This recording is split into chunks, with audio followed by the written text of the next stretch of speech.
En el corazón de Idaho, donde el río Clearwater serpentea entre frondosos bosques y suaves colinas, se encuentra la apacible localidad de St. Mary's. Con apenas 3,000 habitantes, este pequeño rincón del mundo parecía inmune a las turbulencias de las grandes urbes. Sin embargo, en el año 2017, un escándalo de proporciones inimaginables estaba a punto de sacudir los cimientos mismos de esta comunidad, aparentemente idílica. La Iglesia Católica de San José se alzaba majestuosa en el centro del pueblo, su campanario vigilante sobre las vidas de los feligreses que, domingo tras domingo, acudían en busca de consuelo espiritual. El padre Thomas Barne, con sus 58 años y su cabello entrecano, había sido durante más de 2 décadas el faro moral de St. Mary's. Su mirada azul, amable y serena, era un remanso de paz para aquellos que buscaban consejo en tiempos difíciles. Entre los devotos más fervorosos de la parroquia destacaba Marie Kayak, una mujer de 42 años cuya melena cobriza y sonrisa cálida eran tan familiares en los eventos de la iglesia como el repique de las campanas los domingos por la mañana. Madre de 3 hijos y esposa de Patrick Callan, el propietario de la ferretería local, Marie era el epítome de la feligresa perfecta, líder del coro, organizadora incansable de eventos benéficos y pilar de la comunidad católica de St. Mary's. Pero tras la fachada de perfección familiar de los Callahan, se ocultaban grietas que amenazaban con resquebrajar su matrimonio. Patrick, agobiado por las dificultades de mantener a flote su negocio en un mundo cada vez más digital, se había vuelto distante e irritable. Las largas jornadas en la ferretería y la constante preocupación por las finanzas habían erosionado su vida familiar, dejando a Marie sintiéndose abandonada y poco valorada. En busca del apoyo emocional que no encontraba en casa, Marie se volcó aún más en sus actividades parroquiales. Fue durante una de las reuniones nocturnas para planificar el festival de verano cuando el destino decidió jugar sus cartas. A solas en la oficina del padre Bairnen, mientras revisaban presupuestos y horarios, sus manos se rozaron accidentalmente. Ese breve contacto despertó en Marie sentimientos largo tiempo dormidos, y en los ojos del sacerdote vio reflejado un anhelo similar. Lo que sí fue un torbellino de emociones prohibidas y deseos reprimidos. Marie buscaba cada vez más la compañía del padre Birnes, inventando excusas para pasar tiempo a su lado. Las conversaciones, antes centradas en asuntos eclesiásticos, adquirieron un tono más personal e íntimo. El sacerdote se convirtió en el confidente de Marie, escuchando con compasión sus problemas matrimoniales y ofreciendo un consuelo que iba más allá de su papel como guía espiritual. A medida que la primavera daba paso al verano, la atracción entre Marie y el padre Birne creció hasta volverse insoportable. Miradas furtivas durante la misa, roces aparentemente casuales al intercambiar himnarios, el aire entre ellos cargado de un deseo, no expresado pero palpable. Ambos eran conscientes del peligroso terreno que pisaban, pero parecían incapaces de detener el impulso de sus crecientes sentimientos. El Festival de Verano de San José proporcionó la coartada perfecta para encuentros más frecuentes.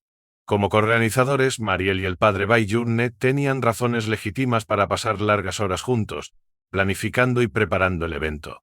Fue durante una de estas sesiones nocturnas, mientras trabajaban solos en el salón de la iglesia, cuando su autocontrol finalmente se quebró. Mientras Marie se inclinaba sobre la mesa para señalar algo en el plano del festival, el padre Birne tomó su mano. El tiempo pareció detenerse mientras se miraban, años de anhelo y deseo prohibido culminando en ese instante. Lentamente e inexorablemente, se acercaron el uno al otro, sus labios encontrándose en un beso que era a la vez tierno y apasionado. Aunque el beso duró apenas unos segundos, su impacto fue sísmico. Al separarse, ambos estaban sin aliento, exaltados y aterrorizados por lo que habían hecho. El padre Birne retrocedió, su rostro una máscara de emociones contradictorias. Marie, yo, no podemos. ¿Esto está mal?, balbuceó. Marie, con el corazón desbocado, extendió su mano hacia él. Tomás, por favor. No me digas que no sientes lo mismo. No podemos negar lo que hay entre nosotros. Lo que siguió fue una discusión atormentada, llena de declaraciones de amor, expresiones de culpa y desesperados intentos de racionalizar sus sentimientos. Al final, a pesar de su buen juicio, ninguno de los dos pudo alejarse de la conexión que habían encontrado. Así comenzó su aventura clandestina. Se encontraban en secreto, utilizando las actividades de la iglesia como tapadera. La rectoría, antes símbolo de la devoción del padre Birne a Dios, se convirtió en el escenario de sus encuentros prohibidos. Cada vez se prometían a sí mismos que sería la última, pero la atracción entre ellos era demasiado fuerte para resistirla. A medida que avanzaba el verano, su comportamiento se volvió más temerario. Tomaban mayores riesgos, reuniéndose con más frecuencia en lugares menos discretos. La emoción de su relación secreta, combinada con el constante temor al descubrimiento, creó un cóctel embriagador de emociones que nubló su juicio. Pero los secretos tienen una forma de salir a la luz, especialmente en pueblos pequeños como Saint Mary's. La señora Donnelly, la perspicaz secretaria de la iglesia, comenzó a notar las frecuentes visitas de Mary a la rectoría en horas inusuales. Tom Sullivan, el anciano jardinero, una vez vislumbró al padre Barney y a Mary en lo que parecía ser un abrazo íntimo en el jardín de la iglesia. Los rumores comenzaron a circular, al principio solo susurros entre las chismosas del grupo de damas auxiliares de la iglesia. Pero a medida que el verano daba paso al otono, los susurros se hicieron más fuertes, extendiéndose por el pueblo como un incendio forestal. La gente empezó a mirar al padre Byron y a Marie de manera diferente, sus interacciones antes inocentes y ahora vistas a través de un lente de sospecha. Patrick Callan, inicialmente ajeno a los cambios en el comportamiento de su esposa, comenzó a notar las miradas de reojo y las conversaciones en voz baja que se detenían abruptamente cuando entraba en una habitación. Al principio lo descartó como chismes de pueblo, pero con el paso de las semanas, la duda comenzó a roerlo por dentro. Mary, atrapada en el torbellino de su aventura, no se dio cuenta de la creciente sospecha a su alrededor. Se volvió descuidada, dejando su teléfono desbloqueado, olvidando borrar los mensajes de texto del padre Birne. Sus hijos, especialmente su hija adolescente Erin, comenzaron a notar las frecuentes ausencias y el comportamiento distraído de su madre. La situación llegó a su punto crítico en una fría noche de octubre. Patrick, finalmente abrumado por sus sospechas, decidió seguir a Mary cuando ella salió para una supuesta reunión del comité de la iglesia. Su persecución lo llevó a la rectoría, donde fue testigo de cómo su esposa se deslizaba por la puerta lateral, con el padre Birne recibiéndola con una familiaridad que envió un escalofrío por la columna vertebral de Patrick. Durante varios largos momentos, Patrick permaneció sentado en su camioneta, su mente dando vueltas por lo que acababa de ver. Las piezas del rompecabezas encajaban, el comportamiento distante de Mary y los susurros en el pueblo, las largas horas dedicadas a las actividades de la iglesia. Una fría rabia comenzó a crecer dentro de él, alimentada por la traición y la humillación. Dentro de la rectoría, Mary y el padre Birne, ajenos a la tormenta que se avecinaba, se abrazaban, perdidos en su pasión ilícita, creyéndose a salvo en la privacidad de los aposentos del sacerdote. Fue en esta comprometedora posición que Patrick los encontró al irrumpir por la puerta, su rostro contorsionado por la furia. ¿Cómo pudieron?, rugió Patrick, su voz destrozando la quietud de la noche. ¿En la casa de Dios? María y el padre Barney se separaron de un salto, sus rostros pálidos de shock y miedo. El padre Birne, con el cuello clerical torcido, levantó las manos en un gesto conciliador. Patrick, por favor, hablemos de esto con calma, comenzó, pero sus palabras solo parecieron avivar la ira de Patrick. Marie, con lágrimas corriendo por su rostro, suplicó a su marido: Patrick, lo siento. Nunca quise que esto pasara. Por favor, vamos a casa y hablemos. Pero Patrick estaba más allá de la razón. En un destello de movimiento, agarró un pesado candelabro de bronce de una mesa cercana. El padre Birne, dándose cuenta del peligro, intentó interponerse entre Patrick y Mary. El primer golpe alcanzó al padre Birne en el costado de la cabeza, haciéndolo tambalear hacia atrás. Patrick, consumido por la rabia, continuó su asalto. Cada golpe del candelabro iba acompañado de los gritos angustiados de Patrick, una mezcla de dolor y furia. Mary gritaba, tratando de apartar a Patrick, pero él la empujó a un lado, enfocado enteramente en el sacerdote caído. El sonido enfermizo del metal golpeando la carne resonaba por la rectoría. Cuando Patrick finalmente se detuvo, el padre Byron yacía inmóvil en el suelo, su cuello clerical desgarrado, un charco de sangre formándose bajo su cabeza maltratada. El candelabro de bronce, ahora manchado de carmesí, cayó de las manos temblorosas de Patrick.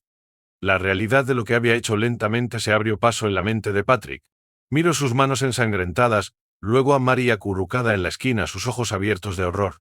Sin decir una palabra, se dio la vuelta y huyó de la rectoría, dejando atrás una escena de carnicería y los restos destrozados de sus vidas. Mientras el auto de Patrick se alejaba chirriando en la noche, Mary, aún en estado de shock, se arrastró hacia el padre Birne.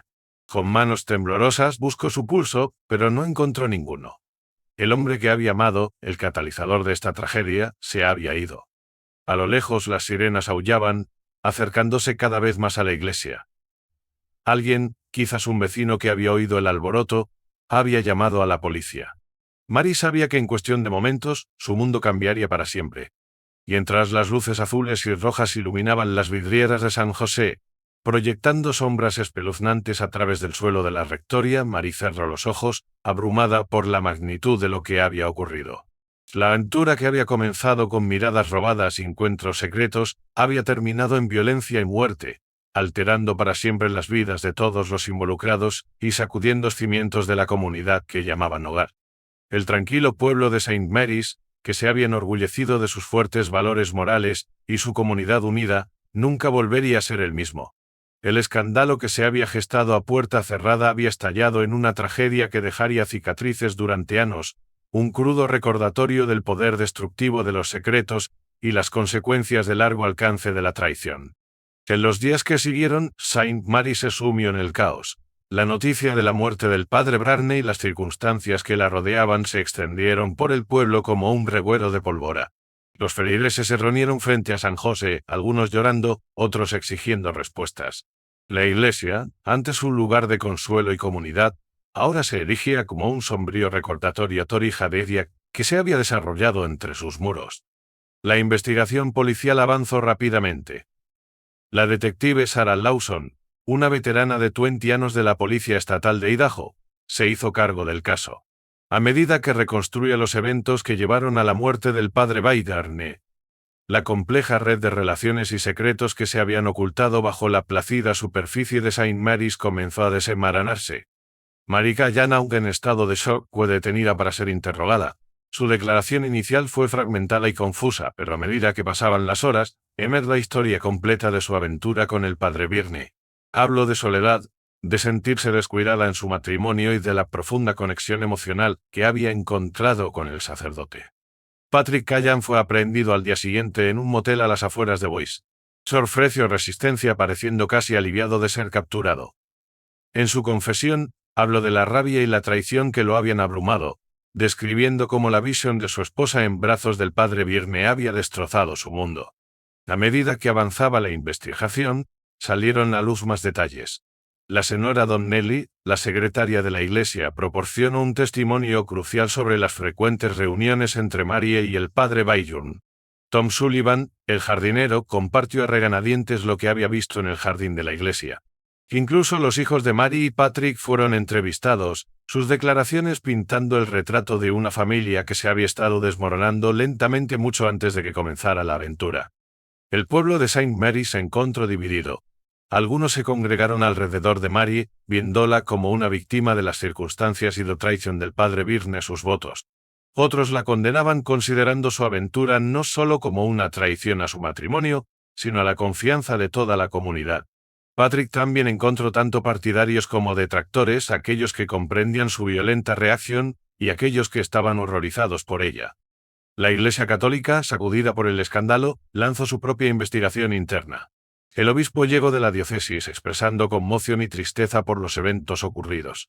Anunció que San José sería cerrada temporalmente, una decisión que dejó a muchos en la comunidad sintiéndose desamparados y enojados. A medida que las semanas se convertían en meses, el proceso legal avanzaba lentamente.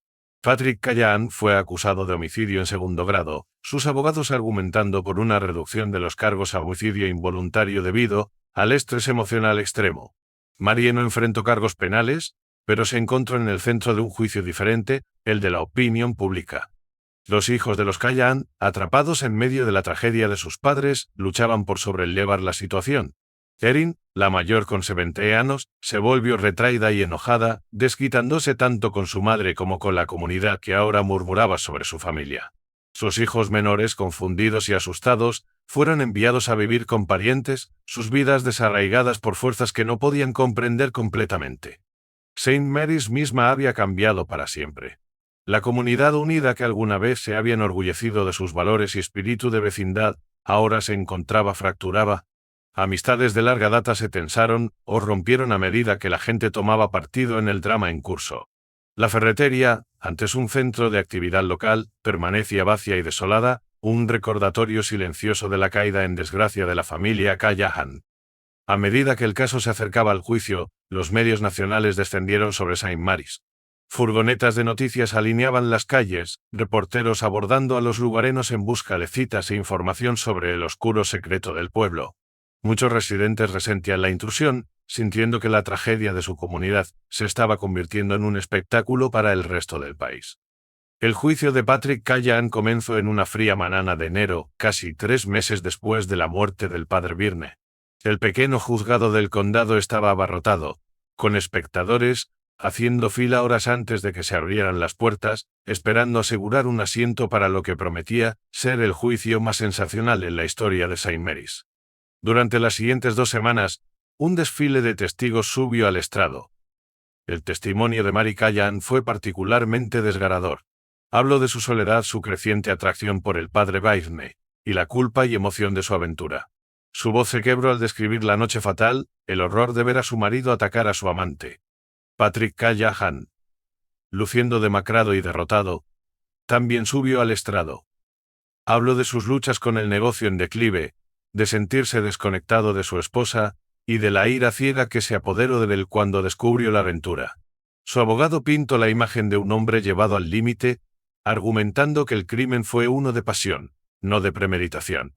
Mientras el juicio se acercaba a su conclusión, Saint Mary's contenía el aliento colectivamente. El caso había reabierto viejas heridas y expuesto las corrientes oscuras que podían existir incluso en las comunidades más pintorescas. Cualquiera que fuera el veredicto, el pueblo sabía que nada volvería a ser igual. Al final, el jurado contra Patrick Callahan culpable de homicidio voluntario, un cargo menor que el homicidio en segundo grado que la fiscalía había buscado. El juez, tomando en cuenta las circunstancias del crimen y la falta de antecedentes de penas de Patrick, lo sentenció a 12 años en prisión estatal. El veredicto y la sentencia fueron recibidos con reacciones mixtas en Saint Mary's. Algunos sentían que se había hecho justicia, mientras que otros creían que el castigo era demasiado indulgente por haber quitado una vida. Mary Callahan, su rostro una máscara de dolor y culpa, salió del juzgado rodeada por una falange de familiares, esquivando a los reporteros que gritaban preguntas. En los meses y años que siguieron, Saint Mary's luchó por sanar. La iglesia de San José eventualmente reabrió bajo un nuevo liderazgo, pero la asistencia nunca se recuperó completamente. Muchos feligreses, con su fe sacudida por el escándalo, se alejaron de la iglesia o buscaron guía espiritual en otros lugares. Mary Callahan, ostracizada por gran parte de la comunidad, eventualmente dejó Saint Mary's con sus hijos. Los constantes susurros y miradas de juicio se habían vuelto demasiado para soportar. Se mudó a una ciudad a varios estados de distancia, esperando comenzar de nuevo donde su pasado fuera desconocido. Patrick Callahan comenzó a cumplir su sentencia en la institución correccional del estado de Idaho.